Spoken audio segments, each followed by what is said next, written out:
I've known that Channel 4 had a second series of this in mind, and then I started to see things pop up online that the sort of core head staff had been shunned out of the school, and I wasn't able to find the article again which explained the reasons behind it. As far as I remember, it was, as you say, the senior staff, they were suspended over allegations about exam marks or predicted grades, sort of fubbing them a little bit because there was concerns that they would be put into special measures. I think that was it. I think so. And it makes it more upsetting in a way that the core team at Harropfold are made up by Mr. Povey and his two brothers. They sort of lead the school. So that whole threesome was all of a sudden not part of Harropfold, and there was one of the women as well. One of the women was quite high up. They do start it by saying, this was all filmed in 2018. Mr. Povey had resigned, but this was filmed before it, and the opening is like, we are going to see what happened.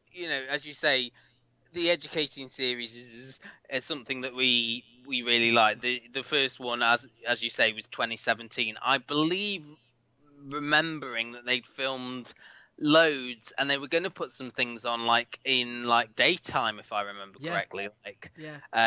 So I don't know if this is a sort of combination of those that initially were going to be scheduled for daytime.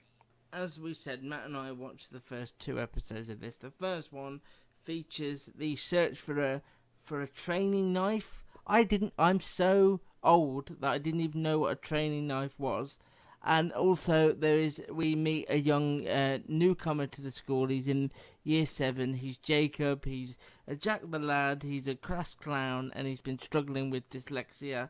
And it only improves when Mr. Povey takes him under his wing and tells him he's the first person he's told in his whole teaching career that he grew up with dyslexia, and yes, you're going to struggle with reading and writing. Yes, things are going to be harder for you, but look what I've managed to achieve despite dyslexia. And it sort of gives him a lovely spring in his step. And there's a lovely bit at the end, very educating series-y, where he gives a speech to the class and basically verbatim repeats what Mr. Povey says to him about the amount of famous people that have been afflicted with dyslexia, and it hasn't held them back, and they've become some of the most successful people in the world, and that he sees it as a superpower. How do you actually feel when someone goes, Jacob, you've got dyslexia? How did that make you feel?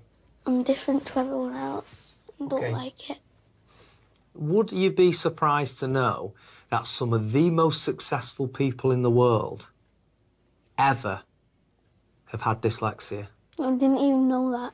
I want to get you to see your dyslexia in a more positive light. OK, I'm going to tell you something now. And in 20 years of teaching, I have never told anyone this. I've got dyslexia. Have you? Wow, I didn't expect that. Why would you not expect it? I don't look like someone who had dyslexia. What does someone with dyslexia look like? No, you're a teacher and everything, and I didn't know you could get to that stage if you had dyslexia, so... Why not? I don't know. Because it would be harder and all that. It's been hard. But let me tell you now, dyslexia is the best thing that ever happened to me. Why? Because it makes my mind work in a different way. OK, I might be a bit slower at reading something. And OK, it might take me a bit longer to write something. That's the case for me, Jacob. And I do struggle with that. But I can read and I can write, and you can read and you can write. It just might take you a bit longer. I'm a 40-year-old head teacher. I know I look a lot younger than that, don't I, Jacob? Yeah, it's about the 20s. You'll go far, lad. And that's what I mean. Because you've got very high what they call emotional intelligence. So it's not a bad thing. This is a gift you've been given. I know. Seriously, you think I'm mad at the moment, I reckon. This has been a gift for me. And I want to help you see it as a gift for you. Yes, reading might be a bit slower. Yes, writing might be a bit difficult. And Jacob, I won't lie to you, you're going to have to work damn hard on these 2 things. But the positives are incredible. then there was this search for this training knife, which ends up you say... Sorry, I'm just going to cut in there. You say it was a search for a training knife. What it was... Well, they thought it was a knife yeah. initially, How it had started was that a member of the public had said that they'd seen a student at the school, or, you know, they described someone in the school uniform with a blade in the local community. So in the allotments, I think you'll find. Okay, that is in the local community. I'm not wrong. Neither am I. A bag search commences, and they find, as you say, a training knife belonging to this lad who has his own YouTube channel, very bright. Didn't expect him to be the one who was carrying the blade. You know, it was a blunt, as you say, a blunt training knife. But so, what is a training knife? Well, it's a knife you use to train. Train for what, though? Well, no, that's what I wasn't... And it wasn't... They didn't use the phrase training knife, though. They used something else, didn't they? I'm sure they kept saying training knife. Yeah. According to Google, which is on the internet, it says it's a butterfly knife without a blade. It's 100% legal in the UK. And it's used to learn how to flip the knife without getting injured. Okay. I don't know why you'd want to do that, but yeah. Yeah. So yeah, I thought it was like sort of before you used a knife, you know, to hunt or do things. It may well be. Anyway, that's just the description. But like a lot of these stories on the Educating series, it's about learning from your mistakes, and I think that is the through line narrative in a lot of these stories.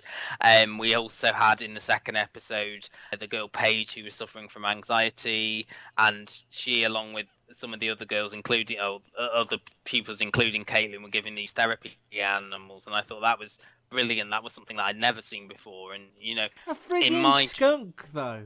Everything else, I was like, yes, I understand that. A dog, a rabbit, a chinchilla to a point, but a freaking skunk.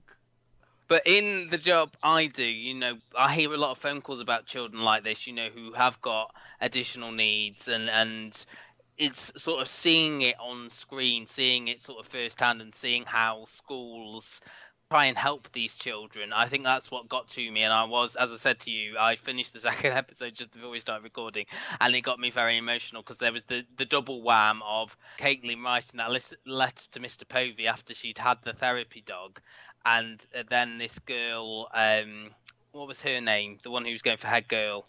Holly with the same surname as the Holly, who is this girl who suffers from giggle incontinence and had struggled in other schools before she come to Harrowfold, and had this almost like this breakdown about doing this speech in front of her peers ahead, and then successfully managed to do it, and that got me again, and I'm like, what's going on? I don't know where my emotions are at the moment, but you know, like all these Educated series, it's so well put together. It manages to do it without ever seemingly trying, doesn't it? I started at the end of year 8 because I was having issues in another school, and I'm loving Harrop. Like, it's one of the best schools. Before I came to Harrop, I was having people ridiculing me because of how I'm different.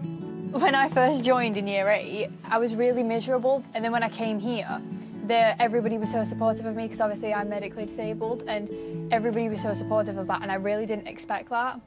I have muscle spasmy things. It's not like a seizure, but so your stomach, bladder, where it is, yours will be relaxed all the time. When you laugh, it's tighten. Mine's the other way around. I'm tight all the time and then relaxed when I laugh. So my giggle incontinence is more of my main condition. It's the one I fear the most.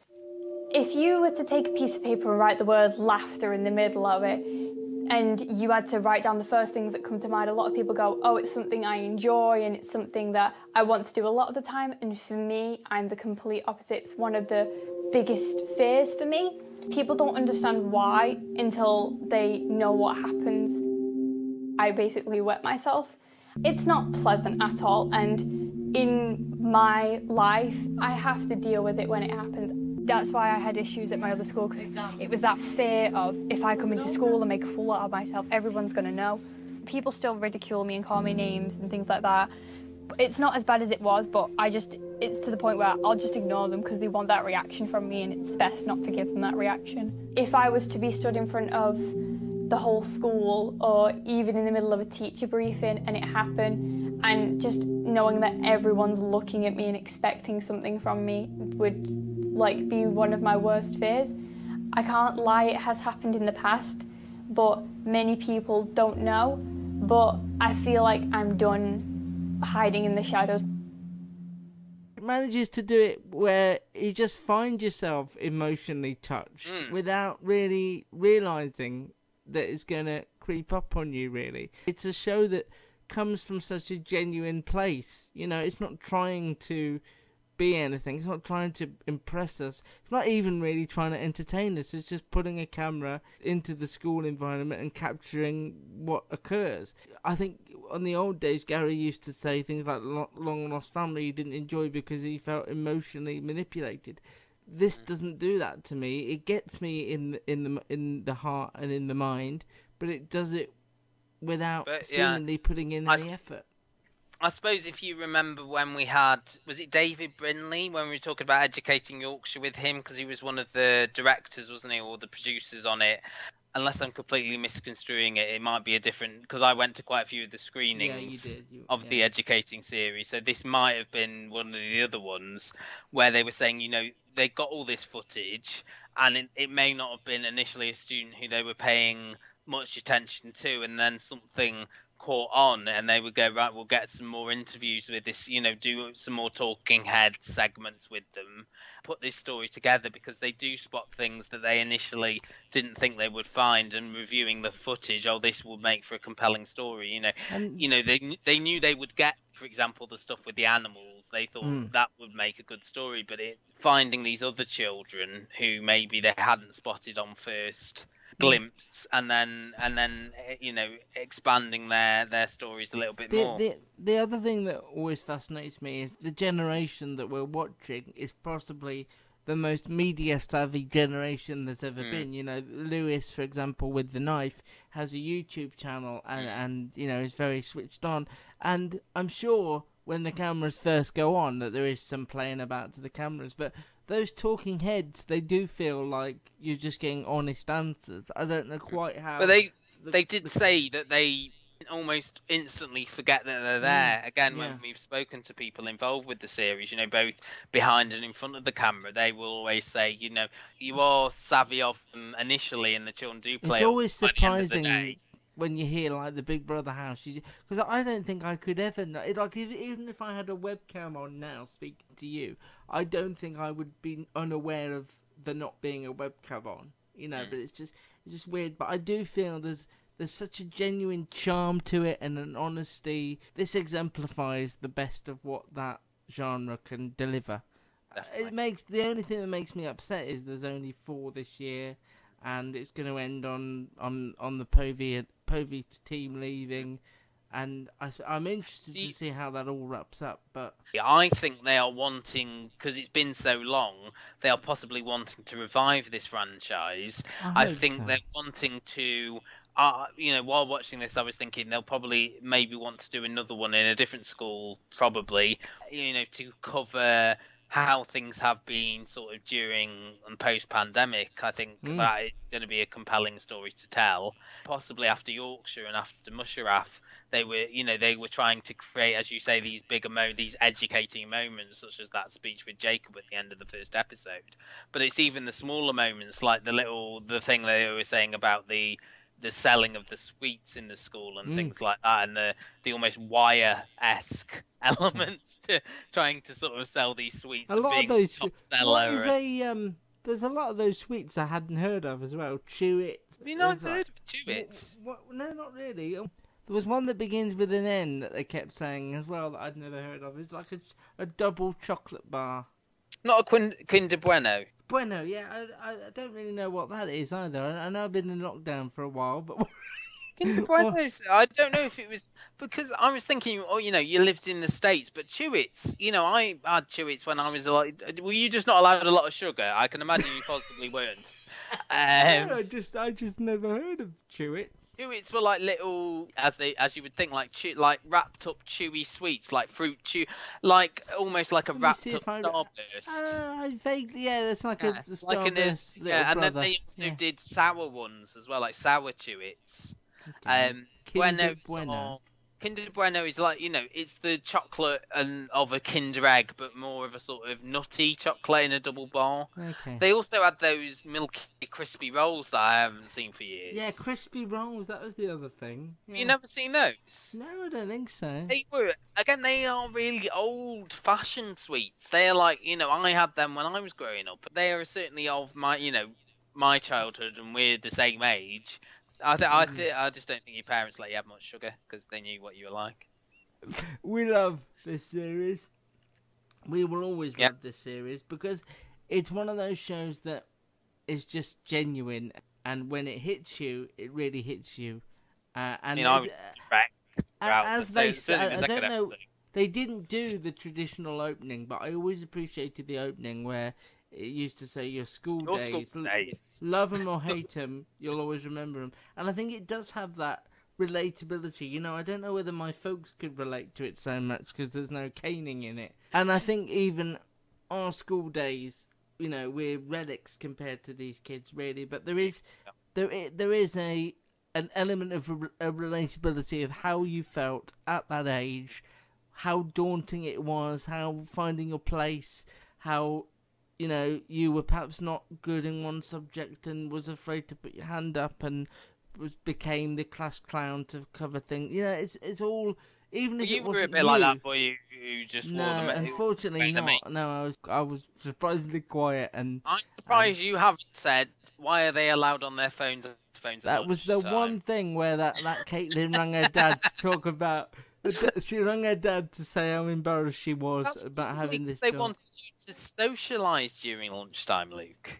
Did you not want to talk to anyone and you would rather just listen to music? That's my main memory of it. Being not able to play football or anything and being out in the freezing cold because you had to be outside at break time. You know what I did? I was in the school shows, so we got to rehearse at lunchtime. That's clever. That's clever. What were you, sort of on the stage, or? Yeah. I had you down as a lighting guy. Props. Did you sort the curtain out? It's so relatable and just so warm, and we love it. It sadly concludes Tuesday, 9:15 on 4.